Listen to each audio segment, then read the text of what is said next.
আসসালামু আলাইকুম বন্ধুরা, এই যে দেখো ছ।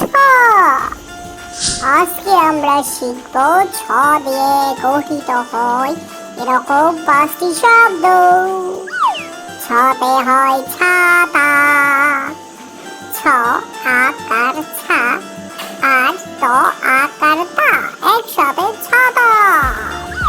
ছতে হয় ছেলে, ছ একার ছে আর ল একার লে, একসাথে ছেলে। ছতে হয় ছোট, ছ ওকার ছো আর ট, একসাথে যুক্ত হয়ে ছোট। ছতে হয় ছয়, ছ আর অন্তস্থ, একসাথে ছয়।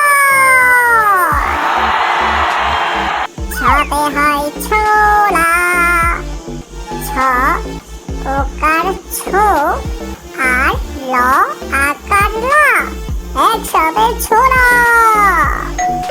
আবার স্মরণ করি, ছতে ছাতা, ছেলে, ছোট, ছয় ছোলা। Very good. আবার দেখা হবে নতুন কোনো ভিডিওতে, ততক্ষণে বাই বাই।